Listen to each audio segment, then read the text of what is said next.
Bien, merci de m'avoir invité. Merci à vous d'être venus. Donc, moi, je suis Muriel Dejaune. Donc, je vais vous présenter donc le projet qui s'appelle How to Destines Art. Donc, c'est un projet que j'ai réalisé avec une classe de première bac professionnelle en système numérique et électronique. Ce projet a duré une année scolaire. Peut-être parler un peu plus près. Plus près? Ouais. Ok, vraiment. Vas-y, tu peux changer. Je sais. Je pense qu'il n'y a pas un stage. Donc c'est un projet e-twinning et l'avantage d'e-twinning, c'est que l'on peut travailler avec des pays européens. Pour ce projet, on avait 5 partenaires. On avait la Slovaquie, la Roumanie, l'Arménie et puis la République de Chypre. J'ai rencontré donc ces collègues pour travailler sur la plateforme eTwinning qui nous a donc permis d'ouvrir ce projet. Ensuite, chaque élève a un compte et un mot de passe. Chacun donc peut se rendre sur cette plateforme quand il le souhaite.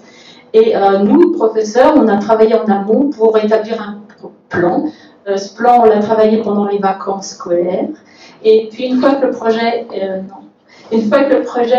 est établi, on ouvre. Donc, on demande à notre bureau national d'ouvrir. Ça grésille toujours.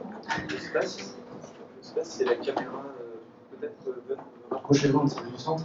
Okay. Je suis désolé, moi je n'ai pas de problème. C'est peut-être la voie grave. Donc, ce projet est ouvert et une fois que le plan est accepté, donc les élèves peuvent travailler. Ensuite, on avait décidé avec nos partenaires de travailler sur plusieurs objectifs. Premier objectif, donc évidemment, c'est un projet en anglais, donc c'est un projet d'amélioration de la linguistique, mais également de renforcer les compétences des élèves en TIS. On voulait également qu'ils puissent découvrir une autre culture et leur apprendre à devenir plus tolérants également et d'accepter les différences. Et puis bien sûr de développer le travail en équipe. C'est tout le fruit de eTwinning. Ensuite, il y a eu donc 3 grandes étapes. Le projet, donc, c'était At School, Out School, les meilleurs moments et les pires moments de la vie d'un adolescent. Donc, on a commencé par faire une activité brainstorming sur l'école, où on demandait aux élèves qu'est-ce qu'ils pensaient de l'école. On a utilisé pour ça des outils sur le web gratuits qu'on appelle Answer Garden pour faire ce brainstorming. Et ensuite, les élèves devaient poser des questions à leurs partenaires étrangers, peu importe le sujet de l'école, et les autres devaient également répondre. Cela s'est fait par le forum. Sur la plateforme eTwinning, nous avons donc un forum qui est complètement sécurisé. Les élèves peuvent y aller. 4 élèves volontaires ensuite de chaque pays ont décidé de présenter toutes ces questions qui étaient complètement diffuses sur un autre document qu'on appelle Prezi, c'est à peu près l'équivalent d'un diaporama.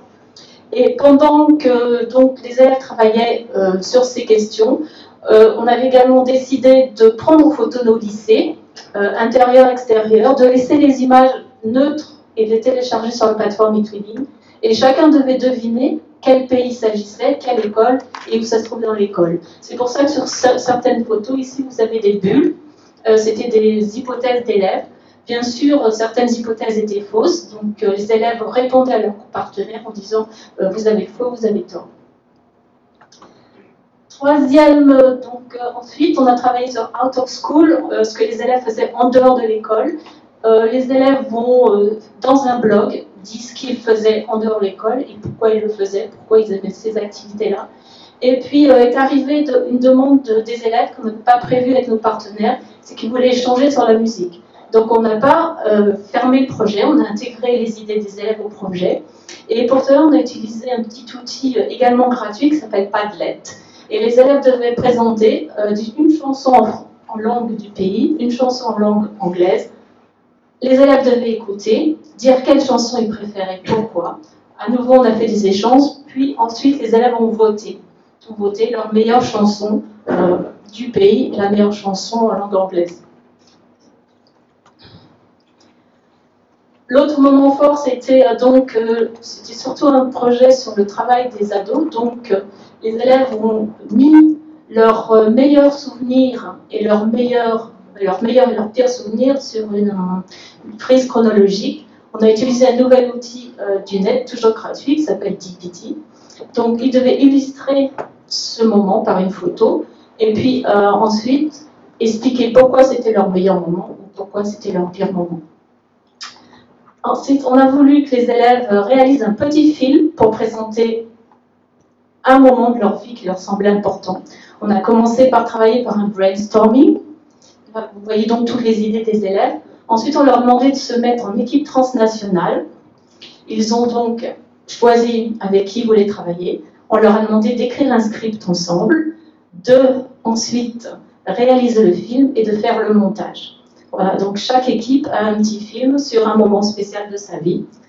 Le projet s'est terminé par une évaluation qu'on a également fait avec un outil gratuit que certains vous pouvez peut-être retrouver, c'est Google Docs, Form, ouais. Voilà. On demande toujours une petite évaluation sur les activités qui sont préférées pour ensuite, nous, professeurs, savoir quelles sont les activités qu'ils préfèrent, quels outils ils préfèrent, et puis en plus, ça permet aux élèves de s'auto-évaluer. On a également terminé par un petit moment convivial pour se dire au revoir. Et puis le clou du projet également, c'est qu'on a regroupé toutes ces informations qui ont été réunies pendant le projet dans le livre. Ça marche pas? Donc sur le livre, le magazine en ligne, donc Valmax. Voilà. Donc là, vous avez la compilation de tout. Ce sont les élèves eux-mêmes qui ont donc rempli et choisi les photos qu'ils voulaient utiliser. Chaque élève, vous savez peut-être comment marche MagMax, non? Donc chaque élève a un compte, se log quand il le souhaite, et puis remplit une feuille, une page, chacun sa page. Alors nous, on a quelques petits... On voudrait bien que le livre soit encore plus collaboratif, que chaque élève puisse collaborer sur chaque page du livre. Voilà. Ça a été le projet d'une année, donc sur une cinquantaine d'élèves européens. Et donc, qui a été lauréat, voilà. C'est celui-là, il est premier prix national en France. Voilà. Parce que eTwinning nous permet d'avoir des concours et de participer à des concours. Et puis, on a la chance ou pas de gagner. Merci beaucoup, Muriel. Donc, maintenant, Caroline Vincent va intervenir. On aura un moment de questions-réponses, bien sûr, à la fin donc de l'intervention. Bonjour, Caroline Vincent. Merci Mme Max de nous avoir invités. Merci Muriel pour ta présentation. Donc, je vais prendre la parole quelques minutes pour vous parler un petit peu d'eTwinning et puis ensuite vous pourrez poser vos questions. Je vais aller assez rapidement, donc n'hésitez pas à approfondir certains points dans les questions. Donc, je travaille au bureau d'assistance nationale eTwinning. Il y en a un par pays partenaire d'eTwinning. Il y a 32 pays qui font partie d'eTwinning, un bureau national par pays. Et par ailleurs, je suis chercheuse en sciences du langage et je travaille sur les interactions pédagogiques à distance en ligne. Je n'avais pas pris devant mon micro. Donc, l'action eTwinning, ça fait partie d'Erasmus+, donc très rapidement, j'espère que la plupart d'entre vous connaissent, donc, qui est rattaché à la Commission européenne et en France au ministère de l'Éducation nationale. Donc, l'objectif d'eTwinning, c'est de permettre à des enseignants de ces 32 pays de monter ensemble des projets pédagogiques à distance entre leurs classes. Et donc, en s'inscrivant sur un portail web, ils peuvent bénéficier d'outils et de communication, d'informations gratuits et sécurisés. Et toute personne qui est inscrite sur eTwinning, on vérifie son identité, si c'est bien un enseignant ou si c'est bien un chef d'établissement. Personne d'autre peut s'inscrire. Et donc, c'est sécurisé pour les élèves, pour les parents d'élèves, pour les chefs d'établissement, etc. eTwinning propose aussi aux enseignants un dispositif d'assistance, donc au niveau national, au niveau académique, au niveau local, au niveau européen, et des formations en ligne, etc. Mais bon, je ne m'attarde pas. Et ça permet aussi, donc, pour les enseignants, de faire partie d'une communauté d'enseignement européenne.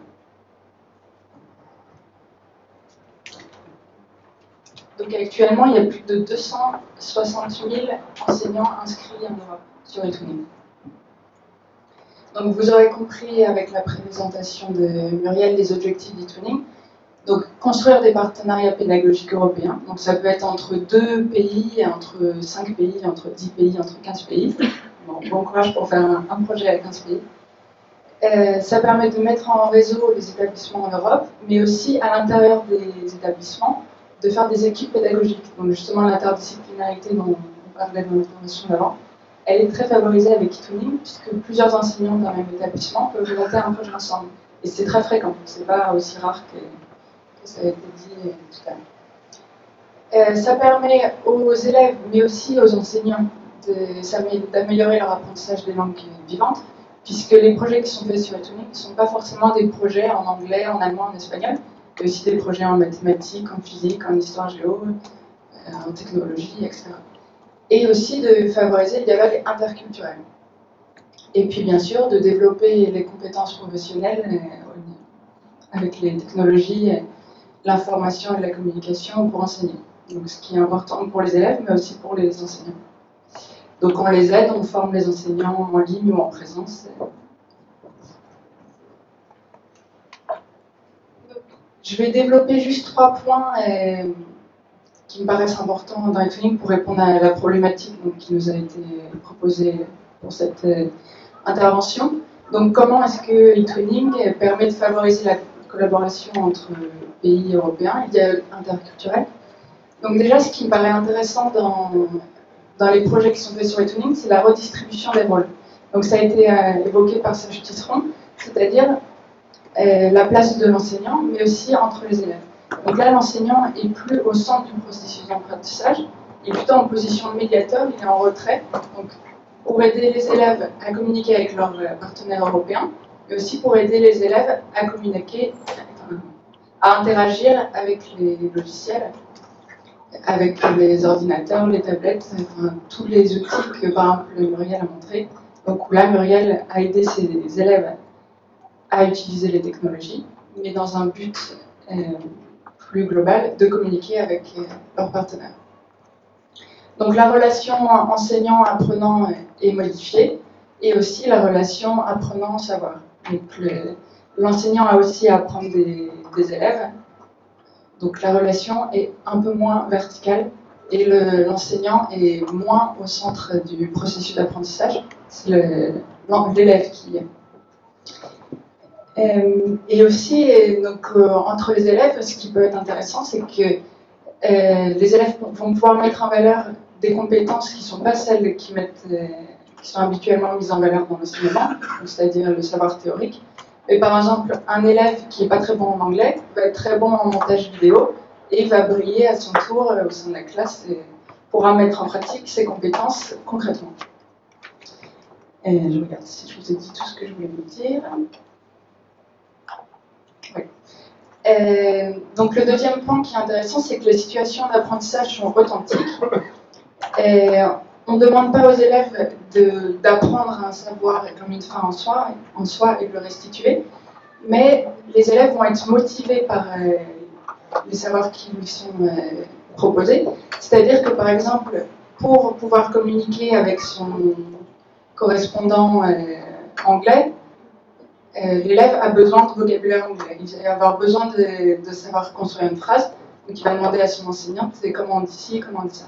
Pour pouvoir décrypter un cryptogramme qui lui a été envoyé par son partenaire lituanien, l'élève va demander au prof de bien lui permettre de comprendre la formule mathématique qui va lui permettre de décrypter ce cryptogramme. Pour pouvoir répondre à son correspondant allemand, il va avoir besoin de faire du montage vidéo, de faire un PowerPoint, etc. Donc l'élève est rendu actif dans son apprentissage et il a besoin des savoirs pour une action plus globale, donc qui lui sert concrètement à lui. Voilà. Donc c'est un sentiment d'authenticité qui est introduit pour l'élève et qui est très motivant.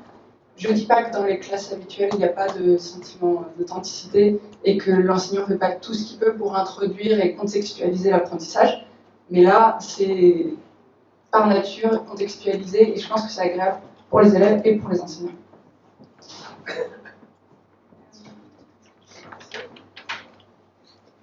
Et le dernier point, donc c'est les ressources interculturelles, donc qui sont vraiment intéressantes dans les projets pédagogiques à distance. Donc les élèves et les enseignants sont mis en contact avec des correspondants européens d'une langue et d'une culture différente, qui n'est pas la même que la leur. Donc ils sont amenés déjà à pratiquer une langue commune, bon, souvent l'anglais, mais c'est pas la seule. Et également ils sont mis en contact avec des éléments de contexte de la vie quotidienne. Donc par exemple en France, souvent il y a des grèves, donc ça peut empêcher une interaction. C'est intéressant pour les camarades étrangers. L'Ukraine fait partie d'e-twinning. Il y a eu des moments où l'Ukraine ne pouvait plus participer pour le contexte que vous connaissez. Donc c'est aussi intéressant du point de vue interculturel. La Suisse, donc c'est pareil, des faits politiques. La Suisse a voté, vous savez, une loi qui l'a empêché de faire partie d'e-twinning pour cette année, donc ils ont diminué les échanges avec le reste de l'Europe. Mais aussi les fêtes religieuses, les traditions, comment est-ce qu'on fait Noël chez vous, comment est-ce qu'on fait la Saint-Valentin chez vous, Pâques, etc. L'histoire, donc cette année avec le centenaire de la guerre, donc il y a beaucoup de projets qui ont été faits autour de ça. Comment est-ce qu'on vit le centenaire de la guerre dans ton pays, comment est-ce qu'on le commémore. Les accents régionaux, les faits culturels locaux, etc. Donc toutes ces données interculturelles qui entrent dans la salle de classe et qui sont très intéressantes pour les élèves comme pour les enseignants, qui peuvent échanger sur leurs pratiques. Toi, dans ton lycée, comment ça se passe avec ton inspection, ton chef d'établissement, etc. Les formations que tu suis dans ton pays. Donc, c'est des choses très intéressantes pour les élèves, les enseignants, les chefs d'établissement, et qui sont facteurs de motivation pour tout le monde, et donc facilitateurs d'apprentissage. Donc, si vous avez des questions, on est là, et puis je serai là dans la suite de l'après-midi, si vous voulez me poser des questions. Voici nos mails, et donc le premier, contact@etooning.fr, c'est le mail d'Etooning. Donc si vous avez des questions par la suite qui vous viennent, ou des demandes de renseignements. Merci beaucoup Muriel et Caroline. On peut les applaudir. C'est vraiment dans la continuité de ce que nous avons dit en introduction avec Youssef et ce qu'a dit Serge Tisseron. Donc voilà, e-twinning, c'est vraiment de la pédagogie de projet avec en plus cette dimension internationale. J'ai une première question et après je laisserai la parole aux autres. C'est promis. Caroline, combien coûte e-twinning ? C'est gratuit. Voilà, c'est 0 €. Il faut juste un ordinateur, donc il n'y a pas d'excuses, il n'y a pas d'infrastructure compliquée. Voilà, c'est vraiment sur le coup une question de bonne volonté pour les enseignants. Et d'ailleurs, j'ai juste oublié de dire qu'on ne donne pas de financement, c'est pas donc, comme Erasmus, c'est de la mobilité virtuelle. Donc c'est une question qui revient souvent. C'est gratuit, mais nous, on ne donne pas non plus d'argent pour des voyages. Ça, c'est Erasmus Plus qui le fait. Oui. Bonjour, Muriel Putain, j'ai parlé tout à l'heure. J'ai deux questions. Une pour Muriel, je voudrais savoir quel âge ont vos élèves. Les élèves, là, qui ont participé, ça va être 15 et 14 ans. Donc des premières années Première en bac pro. Première bac pro. Première bac. Ouais, ils ont entre 15, 14, 17 ans. Et j'ai une question sur, vous disiez que vous vérifiez l'identité et l'arrivée dans le réseau, qui est à mon avis le gros défaut de Respire, je ne sais pas si vous connaissez. C'est quand même censé être le réseau enseignant d'éducation nationale, c'est une espèce de Facebook spécial enseignant, multiforum, tout ce qu'on veut, et qui, à mon avis, ne fonctionne pas, et ne fonctionne pas parce qu'il est fermé. Donc je trouve qu'il y a une espèce de contradiction dans les termes entre ce qu'apporte votre réseau comme ouverture et le fait qu'il soit fermé. Et ma question qui va avec, c'est comment vous vérifiez que les gens qui s'inscrivent sont bien enseignants, sachant que, à titre personnel, donc moi je suis prof de maths, j'ai une adresse à l'Académie de Paris, mais je ne sais même pas comment je l'active ou quoi que ce soit, et j'ai pas de carte d'enseignant, donc vous me croyez ou vous ne me croyez pas, vous allez vérifier le décret de nomination. Alors, je vais vous répondre très concrètement. Il y a quelqu'un au bureau qui fait ça à plein temps et qui appelle chaque établissement en disant on vient d'avoir l'inscription de madame Est-ce qu'elle est bien enseignante dans votre établissement? Quelle matière est-ce qu'elle enseigne, etc. Et donc sur le fait qu'il soit fermé, que le réseau soit fermé, c'est de la sécurité. Parce que par exemple, qu'est-ce qui pourrait vouloir s'inscrire s'il ne fait pas de projet? Moi, par exemple, qui suis dans aucun établissement en ce moment, qui aurait envie d'étudier le truc, de faire participer des élèves décrocheurs qui sont nulle part, un parent qui aurait envie de participer avec son enfant, un cousin qui est à l'étranger qui justement n'a pas son établissement qui participe, enfin tout ce qui fait que Facebook fonctionne et que les réseaux dans ce qu'ils apportent comme ouverture fonctionnent, et qui à mon avis fait la vraie limite d'un réseau comme Respire qui est extrêmement bien conçu, pensé, etc. et qui a comme seule et vraie grosse limite. Je ne sais pas combien de personnes ici sont sur Respire. Moi j'y suis, j'y participe quasiment pas, et je dirais malheureusement, et j'y participe pas alors que dans l'esprit, je trouve tout très bien. Enfin vraiment. Ouais. Alors, eTwinning, c'est vraiment un réseau fait pour que les enseignants trouvent un partenaire pour monter leur projet. Après, par exemple, le projet de Muriel, donc c'est sur un Twin Space. C'est un peu technique, mais en gros, c'est une fois que votre projet a été accepté, ça ouvre un espace de projet. Et là, il peut être public si l'enseignant le souhaite. Donc c'est visualisable. On peut également inviter les parents. Moi, je demande chaque année, quand j'ouvre un projet, je demande une autorisation aux parents. Donc, ils sont au courant, je fais un projet eTwinning, ils sont au courant du site de eTwinning. Et je leur demande, est-ce que vous voulez participer au projet? J'ai quelques parents, mais pas une grande partie. Et ils sont là en tant que visiteurs, ils peuvent regarder. Ils ne sont pas inscrits sur la plateforme eTwinning, ils sont juste visiteurs. Et ils peuvent regarder le travail de leurs enfants. Voilà. Oui, juste, donc Malika Eloni, conseillère pédagogique, je voulais juste préciser par rapport à Respire qui est devenu via Éduc, c'est quand même un réseau fermé parce qu'il est adressé à des enseignants pour partager des projets pédagogiques, réfléchir sur de la pédagogie, donc c'est pas forcément directement en lien avec les élèves, si ce n'est par l'intermédiaire des adultes, donc c'est vraiment un réseau de construction et de collaboration entre enseignants. Pour une fois qu'il est là, on va quand même pas complètement le démonter. Par contre, je pense qu'en effet, l'action d'eTwinning, c'est autre chose. Là, on est vraiment dans l'interaction élève-enseignant. Et ça, cette plateforme, elle est énorme. Moi, j'avoue que j'ai pas eu j'ai pas pu, mais j'ai beaucoup pensé à le faire, mais j'ai pas eu le temps de le faire parce que maintenant je suis conseillère. Mais c'est vrai que c'est vraiment un outil que je trouve très performant parce que l'interculturel, le partage des valeurs, la connaissance de l'autre, d'un autre modèle, d'autres manières d'apprendre, c'est une richesse incroyable. Moi, j'ai fait ça via Twitter, via les réseaux, et j'ai pu échanger avec des pays à l'extérieur, et c'était vraiment une grande chance de pouvoir le faire.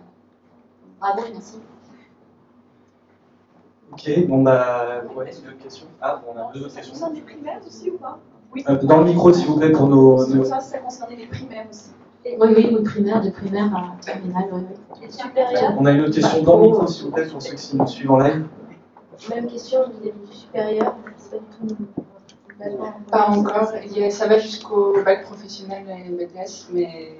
Dans le cadre d'Erasmus+, ça aurait été... Ouais. Mais donc il y a d'autres choses qui se mettent en place pour le supérieur, mais donc qui ne feront pas partie d'eTwinning, mais qui porteront un autre nom, je pense que ce sera le même principe. Est-ce qu'on a une autre question pour eTwinning? Ah, c'est une question? Ouais, on a une question. Le micro arrive. eTwinning, c'est adapté pour une pédagogie de projet à l'international. Vous avez évoqué des échanges entre les enseignants sur les approches et est-ce qu'on peut envisager qu'on puisse construire un projet de stratégie didactique internationale? Vous voulez dire, est-ce qu'un enseignant peut créer un projet sur eTwinning et qui serait destiné à d'autres enseignants? Non, je parle d'un projet de construction d'approches méthodologiques ou pratiques dans le cadre pédagogique ou didactique. Alors, il y en a... En gros, pour dire, reprendre ce que fait Respire à niveau national et le partager à un niveau international, avec d'autres Respire dans d'autres pays. Oui, je ne sais pas si je suis la bonne personne pour répondre à cette question, mais ça me paraît une bonne idée. En tout cas, sur eTwinning, il y a des projets qui sont faits par des enseignants et sans véritable élève, mais ce n'est pas le but en soi, mais d'échanges de pratiques. Et puis surtout, en fait, sur la plateforme, on a plein d'endroits, des forums, des salles et des salles de profs, on appelle ça, où les enseignants, sur le modèle d'un forum, discutent de leurs pratiques. Et je ne sais pas, Marie, tu veux donner ton point de vue d'enseignante? Oui, oui, il y a des salles de profs avec différents thèmes et on peut s'inscrire et participer, mais ça reste au niveau européen. Je sais également qu'il y a certaines personnes enseignantes du monde peuvent demander une autorisation spéciale au bureau, c'est accordé, ils peuvent aussi participer. On a également des cours en ligne, on peut s'inscrire à différents cours en ligne, plus ou moins soit de 10 jours, soit de 6 mois, ça dépend des thèmes des cours. On a plein de moyens de pouvoir participer, d'échanger et de collaborer avec nos collègues. Je rajoute juste avant que ça soit plus notre tour de parler qu'au sein d'eTwinning, je m'occupe de faire des formations en ligne pour les enseignants chaque mois et de l'évaluation des projets pédagogiques. Donc si c'est des thèmes qui vous intéressent, n'hésitez pas à venir me voir par la suite pour en discuter.